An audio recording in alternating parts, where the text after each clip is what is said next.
Hello everyone, আসসালামু আলাইকুম। আমি সাইদাস রন্ধন বিলাস থেকে প্রতিবারের মতো আজকেও একটি নতুন রেসিপি নিয়ে হাজির হয়ে গেলাম। বন্ধুরা, আজকে আপনাদের জন্য নিয়ে এসেছি পারফেক্ট চুলায় তৈরি লেমন ফ্লেভারের স্পঞ্জ কেক।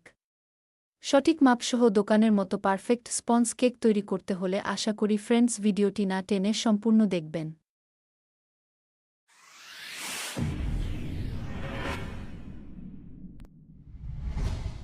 স্পঞ্জ কেক তৈরি করার জন্য প্রথমে আমি কেকের বেস তৈরি করব। তাই একটি কিচেন স্কেলের উপরে একটা পাত্র রেখে তার উপর একটি চালনি দিয়ে দুটোর ওজনই মাইনাস করে নিয়েছি। এখন 100 গ্রাম ময়দা মেপে নেব। কিচেন স্কেল না থাকলে মেজারমেন্ট কাপের 1 কাপ পরিমাণ ময়দা নেবেন। কর্নফ্লাওয়ার দিয়েছি 20 গ্রাম, 3 টেবিল চামচ পরিমাণ, 5 গ্রাম বেকিং পাউডার, 2 চা চামচ পরিমাণ। এখন আলাদা একটা বাটিতে চিনি মেপে নেব। চিনি 100 গ্রাম নিয়েছি, মেজারমেন্ট কাপের 1 কাপ পরিমাণ। আমি ময়দা, কর্নফ্লাওয়ার এবং বেকিং পাউডার 2-3 বার চেলে নিয়েছি, এর ফলে কেক স্পঞ্জি হয়। এখন এই শুকনো উপকরণগুলো এক সাইডে ঢেকে রাখব। এবারে ডিমের ম্যারাং তৈরি করে নেব। আজকের কেক আমি 5টা ডিম দিয়ে তৈরি করব। সেজন্য একটা বোলের মধ্যে 5টি ডিম ভেঙে নিচ্ছি। ডিমগুলো অবশ্যই ফ্রিজে থাকলে 1 ঘন্টা আগে বের করে রাখবেন। পারফেক্ট কেক তৈরি করতে হলে অবশ্যই ইলেকট্রিক বিটার ব্যবহার করতে হবে।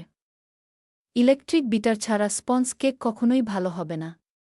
একটি ইলেকট্রিক বিটার দিয়ে প্রথমে লো স্পিডে বিট করব 1 মিনিট। আগে থেকেই চিনি দিয়ে দিবেন না, এতে ফোম তৈরি পারফেক্ট হবে না। 1 মিনিট বিট করার পরে চিনিটা দিয়ে দেব। চিনি আমি আগে থেকেই গুঁড়া করে রেখেছিলাম। এতে করে ডিমের সাথে চিনিটা খুব দ্রুত মিশে ফোম তৈরি হয়। চিনি দিয়ে মিডিয়াম স্পিডে বিট করব 4-5 মিনিট। এই সময়ের মধ্যেই চিনিটা ভালোভাবে মিশে গিয়ে পারফেক্ট একটা ফোম তৈরি হয়ে যাবে। দেখুন বন্ধুরা, পারফেক্ট ফোম তৈরি হয়ে গেছে। এভাবে দাগ টেনে নিলে দাগটা স্পষ্ট থাকবে, সহজে মিলে যাবে না। এতে করেই বোঝা যায় ডিমের ম্যারাং তৈরি হয়ে গেছে। এখন ডিমের গন্ধ দূর করার জন্য 1 চা চামচ ভ্যানিলা এসেন্স দিলাম। আর দিলাম 2 চা চামচ লেমন ফ্লেভার। আমি যেহেতু লেমন ফ্লেভারের কেক তৈরি করব, সেজন্য 2 চা চামচ লেমন ফ্লেভার অ্যাড করলাম। এখন বেশি সময় বিট করতে হবে না। 1 মিনিটের মতো বিট করে নেব। আমি এখানে কোনো তেল ইউজ করছি না, তবে আপনারা চাইলে 2 টেবিল চামচ তেল দিতে পারেন। এখন আগে থেকে চেলে রাখা শুকনো উপকরণগুলো অল্প অল্প করে অ্যাড করব এবং একটি হ্যান্ড বিটার দিয়ে একদিকে ঘুরিয়ে ঘুরিয়ে খুবই আলতো হাতে এর সাথে মিশিয়ে নেব। কেক তৈরির ক্ষেত্রে এটা খুবই ইম্পর্ট্যান্ট। আমি ভিডিওর স্পিড বাড়িয়ে দিয়েছি। এই কাজটা খুবই আস্তে আস্তে ধৈর্য সহকারে করতে হবে। তাড়াহুড়া করে দ্রুত এলোমেলো মিশাতে যাবেন না, এতে করে এর মধ্যে এয়ার বাবলস প্রবেশ করবে, ফোমটা বসে যাবে। কেক বেক করতে গেলে ঠিকঠাক মতো ফুলবে না। একটা স্প্যাচুলা দিয়ে চারদিকটা ভালোভাবে একটু মিশিয়ে নিলাম। ব্যাটার রেডি হয়ে গেছে। আমি আগে থেকেই 9 ইঞ্চি একটি মোল্ডের নিচে সামান্য একটু তেল ব্রাশ করে একটি বেকিং পেপার দিয়ে রেডি করে রেখেছিলাম। মোল্ডের চারদিকে তেল লাগাতে যাবেন না, এতে করে কেকটা হয়ে গেলে চারদিক থেকে ছেড়ে আসবে এবং কেকটা চুপসে যাবে। মোল্ডের মধ্যে একটু উপর থেকে ব্যাটার এভাবে ছাড়তে হবে। একটা কাঠি দিয়ে একদিকে ঘুরিয়ে ঘুরিয়ে এয়ার বাবলস বের করে নিতে হবে। একটু এভাবে ট্যাপ করে দিতে হবে যাতে করে কোনো এয়ার বাবলস ভিতরে না থেকে যায়। চুলায় একটি অ্যালুমিনিয়ামের পাত্রের মধ্যে একটি স্ট্যান্ড বসিয়ে ঢাকনা দিয়ে মিডিয়াম আঁচে ফ্রি হিট করে নিয়েছি। এভাবে অ্যালুমিনিয়াম বা স্টিলের পাত্রে কেক বেক করলে ওভেনের মতো কালার আসে। এখন 25 মিনিট লো আঁচে বেক করব। 25 মিনিটেই কেকটা পারফেক্টলি হয়ে গেছে। কেকটা হয়ে যাওয়ার পরে চুলা বন্ধ করে এভাবেই ঢাকনা দিয়ে আমি 20 মিনিট রেখে দিয়েছিলাম। এই অবস্থায় আপনাদের একটা কাঠি দিয়ে দেখাচ্ছি কতটা স্মুথলি কাঠিটা বের হয়ে আসছে। এখন কেক ডেকোরেশনের জন্য ক্রিম রেডি করে নেব। সেজন্য 2 কাপ হুইপড ক্রিম একটা মিক্সিং বোলে নিয়ে নিলাম। ক্রিমটা ডিপ ফ্রিজে ছিল, 1 ঘন্টা আগে বের করেছিলাম। এখনও হালকা বরফের মধ্যে আছে। এ অবস্থায় ক্রিমটাকে বিট করে নেব। এ অবস্থায় বিটারের স্পিড হাই করে বিট করতে হবে। হাই স্পিডে বিট করলে হুইপড ক্রিমটা খুব দ্রুত বিট হয়ে যায়। হুইপড ক্রিম পারফেক্টলি বিট হয়ে গেছে। এবারে কেকটা ডেকোরেশন করব। কেকটা পুরোপুরি ঠান্ডা হয়ে গেলে এখন মোল্ড আউট করে নিচ্ছি।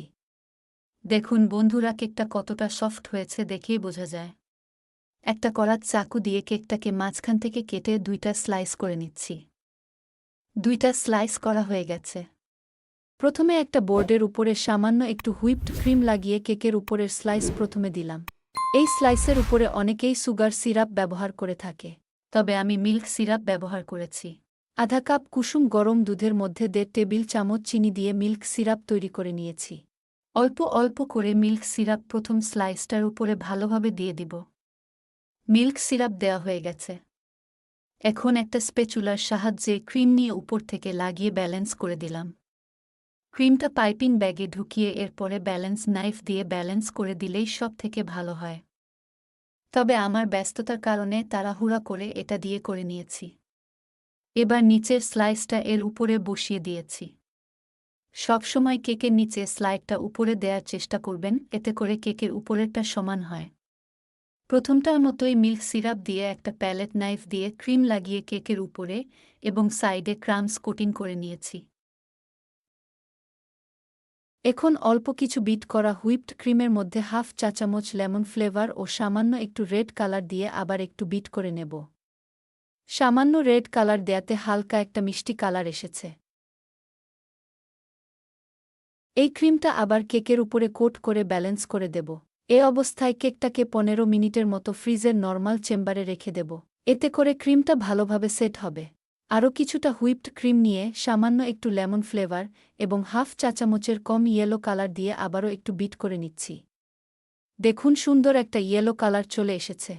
এই কালারটা দিয়েই কেকের উপরে ফুল তৈরি করব এবং সাইডের বর্ডারে ও ব্যবহার করব। এখন একটা 6B নজেল পাইপিং ব্যাগে সেট করে গ্লাসের মধ্যে ঢুকিয়ে নিয়েছি। এর মধ্যে ইয়েলো কালারের ক্রিম ঢুকিয়ে প্রথমে কেকের বর্ডারে ডিজাইন করে নেব। সাইডের বর্ডারে ডিজাইন করা হয়ে গেলে উপরে আস্তে আস্তে চাপ দিয়ে ছোট ছোট ফুল করে নেব। বন্ধুরা, আপনারা আপনাদের সুবিধামতো ডিজাইন করে নিতে পারেন। এভাবেই আমি চারদিক থেকে ফুলের ডিজাইনটা করে নেব।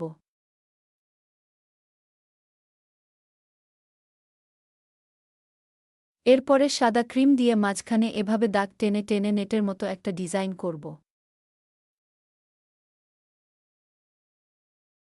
নেটের মতো ডিজাইনের মধ্যে কিছু গোল্ডেন কালারের সুগার বল বসিয়ে দিব। বন্ধুরা দেখুন, কেকটা দেখতে একটা সূর্যমুখী ফুলের মতো হয়েছে। ফ্রেন্ডস, রেসিপি ভালো লাগলে চ্যানেলটাকে সাবস্ক্রাইব করে উপর দিকে থাকা অল বাটনে ক্লিক করে দিন। আরও সুন্দর ডিজাইনের কেক বা অন্যান্য খাবারের রেসিপি পেতে কমেন্ট করে জানাতে পারেন। বন্ধুরা, আশা করি একটা লাইক দিয়ে উৎসাহ দিবেন। সবাই ভালো থাকবেন, সুস্থ থাকবেন, নিরাপদে থাকবেন। আজ এ পর্যন্তই। আল্লাহ হাফেজ।